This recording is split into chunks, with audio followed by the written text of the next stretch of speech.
আসসালামু আলাইকুম রহমতুল্লাহ। আমি হাসান, স্বাগত আজকের ক্লাসে। তো আমার প্রিয় শিক্ষার্থীরা, দেখো আমি তোমাদের জন্য প্যাসিভ ভয়েসের আরেকটা আমি ক্লাস নিয়ে উপস্থিত হয়েছি। তো দেখো আজকের ক্লাসে আশা করি তোমরা পুরো সময়টা আমার সাথে থাকবে। তো দেখো আজকের ক্লাসে এখানে কি বলছে, দেখো এখানে ইনট্রানজিটিভ ভার্ব, ইনট্রানজিটিভ আমরা ট্রানজিটিভ এবং ইনট্রানজিটিভ ভার্ব সম্পর্কে আমরা জানি। তো ট্রানজিটিভ এবং ইনট্রানজিটিভ ভার্ব আমাদের জানা সত্ত্বেও আমরা সাধারণত ট্রানজিটিভ ভার্বের আমরা কি করে থাকি, প্যাসিভ ভয়েস করে থাকি। ইনট্রানজিটিভ ভার্বের আমরা প্যাসিভ ভয়েস করতে পারি না। তো আমি গত ক্লাসে বলছিলাম যে ইনট্রানজিটিভ ভার্বকে যদি আমরা গ্রুপ ভার্বে রূপান্তর করে যদি আমরা ট্রানজিটিভ ভার্ব হিসেবে যদি ব্যবহার করতে পারি বাক্যের মধ্যে, তবেই সেটা আমরা কি করতে পারবো, প্যাসিভে রূপান্তর করতে পারবো। কিন্তু তারপরেও কিছু কিছু ট্রানজিটিভ ভার্ব আছে যেগুলো ভার্বকে আমরা গ্রুপ ভার্বে রূপান্তর করতে পারি না। তো সেগুলো কি কি দেখি।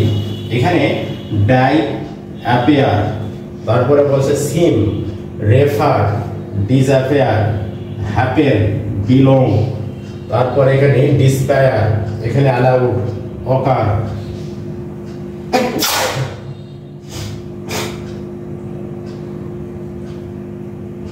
ইনশিওর, ওয়ান্ডার, তারপরে কম্প্রাইজ, পেরিশ, ইস্যু, ইন্ডালজ। এই যে এই ইনট্রানজিটিভ ভার্বগুলো আছে, এই ইনট্রানজিটিভ ভার্বগুলো কখনো আমরা প্যাসিভ ভয়েস করতে পারবো না। যদি বাক্যের মধ্যে যদি এরকম যদি ভার্ব দিয়ে যদি কোনো সেন্টেন্স যদি থেকেও থাকে, তাহলে সেটাকে আমরা কখনোই প্যাসিভ করা সম্ভব হবে না। তো একটা উদাহরণ দেখি।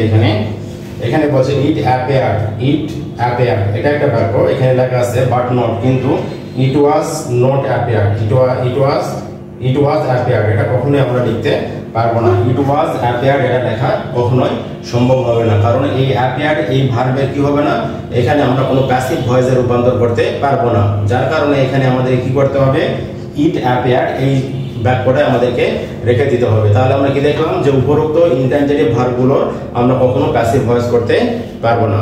এরপরে কি বলছে দেখো, এখানে অ্যাক্টিভ ভয়েসে যদি যখন has to, had to, is going to, am going to, was going to, were going to, ought to, used to, have got to ইত্যাদি থাকলে প্যাসিভ করার সময় এই ভার্বগুলোর পরে আমাদেরকে কি ব্যবহার করতে হবে, বি ব্যবহার করতে হবে। এই ভার্বগুলোর পরে আমাদেরকে বি ব্যবহার করে প্যাসিভে রূপান্তর করতে হবে।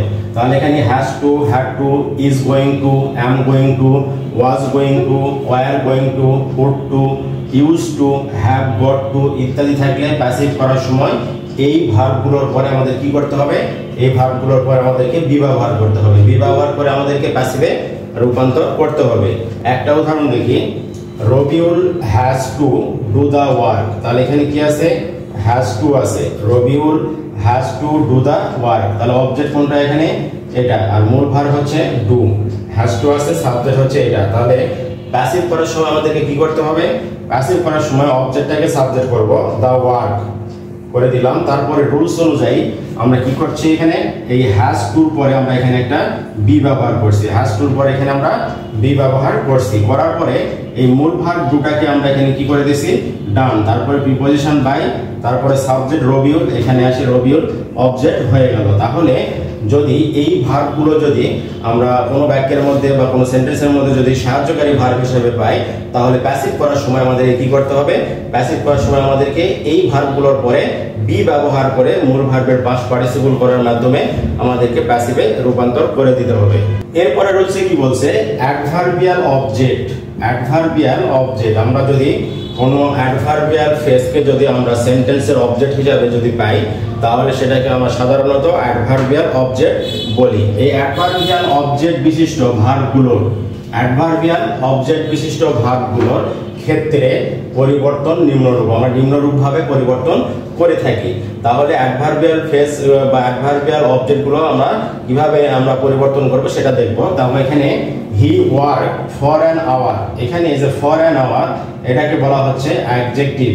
এটা কি বলে, এটাকে অ্যাডভার্বিয়াল অবজেক্ট বলা হচ্ছে, এটাকে অ্যাডভার্বিয়াল অবজেক্ট বলা হচ্ছে। তাহলে অ্যাডভার্বিয়াল অবজেক্ট যদি থাকে, তাহলে সেটাকে আমরা কিভাবে প্যাসিভে রূপান্তর করব। দেখো এখানে an hour was, an hour was, এখানে অ্যান আওয়ার, তারপরে এখানে মূল ভার্ব আমরা ওয়ার্ক পাস্ট টেন্সে আছে, এজন্য ওয়াজ ব্যবহার করছি।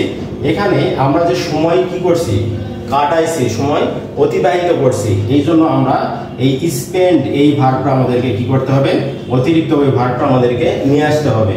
অ্যান আওয়ার ওয়াজ স্পেন্ড, আমরা সময় কি করি, অতিবাহিত করি। এখন বাই হিম, বাই হিম এখানে সাবজেক্ট হি আছে, বাই হিম করে দিলাম। এবং কিভাবে অতিবাহিত করছি আমরা, ইন ওয়ার্কিং, ইন ওয়ার্কিং। তাহলে অ্যাডভার্বিয়াল অবজেক্ট যুক্ত বাক্যকে আমরা বা অ্যাডভার্বিয়াল অবজেক্ট বিশিষ্ট ভার্বগুলোকে আমাকে কি করতে হবে, আমাদেরকে অতিরিক্ত কিছু শব্দ নিয়ে আসে সেটাকে প্যাসিভে রূপান্তর করতে হবে। যেমন এখানে অ্যান আওয়ার ওয়াজ স্পেন্ড, এই স্পেন্ড শব্দটা আমরা এখানে অতিরিক্ত নিয়ে আসছি। তারপর এখানে বাই প্লাস অবজেক্ট ব্যবহার করছি। তারপরে কিভাবে আমরা সময়টাকে, 1 ঘন্টা সময়টাকে আমরা কিভাবে অতিবাহিত করছি সেটা এখানে ব্যবহার করছি, ইন ওয়ার্কিং, কাজের মাধ্যমে। তাহলে এইভাবে আমরা অ্যাডভার্বিয়াল অবজেক্ট বিশিষ্ট ভার্বগুলোকে আমরা প্যাসিভে রূপান্তর করে থাকি। তো আমার প্রিয় শিক্ষার্থীরা, আজকের ক্লাস এই পর্যন্তই থাকবে। তোমরা আমার এই ক্লাসটাকে লাইক, শেয়ার, কমেন্ট করবে এবং পরবর্তী ক্লাসটি পাওয়ার জন্য আমাদের ফেসবুক পেজে অবশ্যই ফলো দিয়ে রাখবে। এবং যারা ইউটিউবে দেখছো তারা কি করবে, ইউটিউবের আমার এই চ্যানেলটাকে তোমরা সাবস্ক্রাইব করবে। তো তোমরা ভালো থাকবে, সুস্থ থাকবে, সুন্দর থাকবে। আল্লাহ হাফেজ।